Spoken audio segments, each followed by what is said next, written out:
Kelly, this is where the problem begins. This bush is actually a shortcut from Treeline Elementary into this gated community. Now we have a similar situation that happened earlier this season in the NFL. A player on the Kansas City Chiefs knelt down after a touchdown.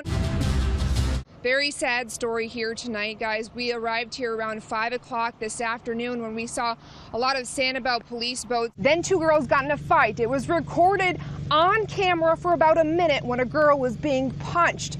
Then it was posted online for everyone to see. Like you, I wanted to check out the solar eclipse, but it's just too dangerous using only your eyes. So I made a pinhole camera.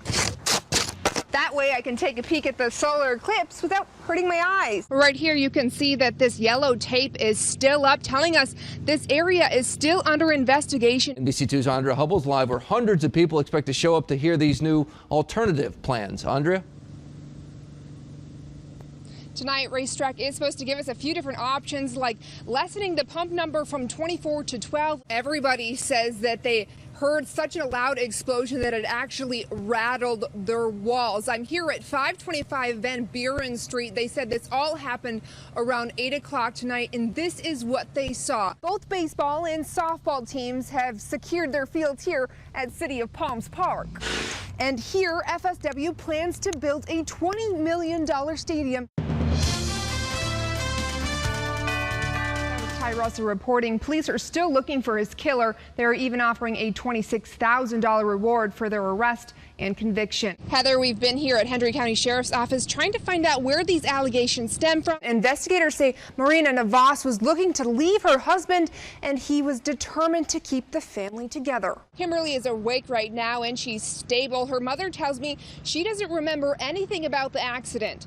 Right now the family is waiting for the orthopedic surgeon because Kimberly has broke her leg. She has cuts and bruises all over her body. Athletic director Josh Snyder says there are currently no scientific studies that prove artificial turf is harmful to athletes. Snyder also pointed out that natural turf raises health concerns as well because of pesticides. Fans excited, of course, for the football game, but eyes will be on one girl who would take the field at halftime. Man was naked, bloody, and attacked them.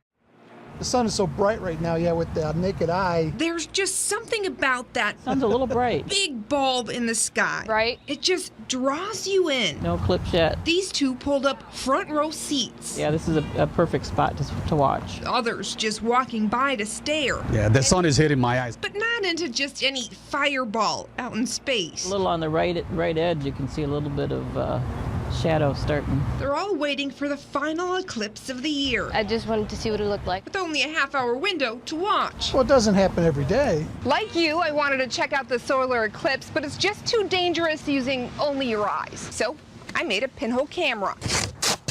That way I can take a peek at the solar eclipse without hurting my eyes. Little dark, little light. Or you could use this contraption. But it protects your eyes too, right? Yeah. These are essentially two giant telescopes. I see the sun's flare. Giving Miguel a good first glance at the partial eclipse. It's interesting. It's not every time you see a solar eclipse. The president of Southwest Florida's Astronomical Society was nice enough to bring him out. We get more information from the total solar eclipse because then we can see the outer atmosphere of the sun directly. Turning Centennial Park in downtown Fort Myers into an outdoor classroom. Cloudy a little bit. For anyone who cared to take a closer peek. It's red. At that big, bright bulb in the sky. In Fort Myers, Andrea Hubbell, NBC2. 1039, hello, you're on the air.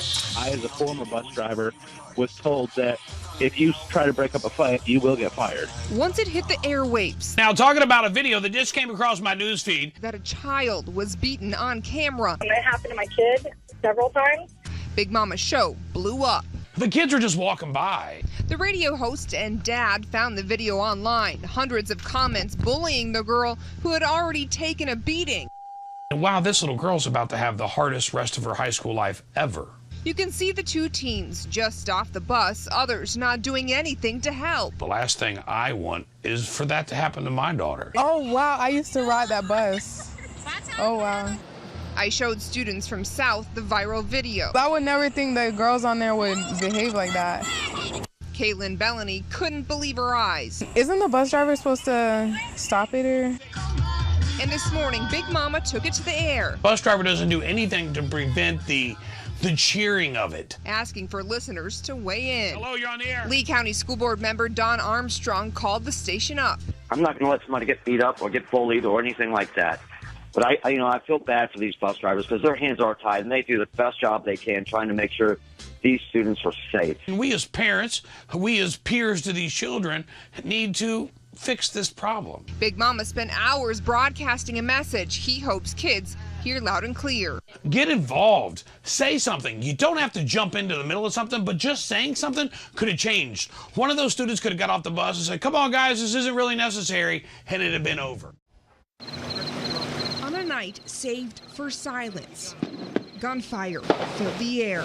Green and red decorations washed out by blue. Both of them got shot. One got shot in the back, one got shot in the face. Glass was shattered where 21-year-old Jackinson Marcellus was sitting inside this black car. It's not supposed to be like this. We're supposed to be like sharing happiness, not tears. His brother was hit in the back. Whoever did it got out fast. Collier County deputies say no one seemed to have seen them. Your conscience is going to be dirty. You're going to have a dirty conscience, the rest of your life. And if the Crestview community couldn't be any more flooded with fear, Jackinson's car rolls into a nearby fire hydrant. Water filled the streets. We seen a big flood because the water wouldn't turn on or nothing, so that's all we seen was a big flood. Jackinson was taken to the hospital by helicopter. His brother was close behind. Tonight, their father is thankful for good news. I came back here. Now I see he's doing a little bit better. He tells us the bullet flew through his mouth. Tonight, he's talking, recovering better than his family ever imagined. That was a good thing then God do for him. He gave him his Christmas back.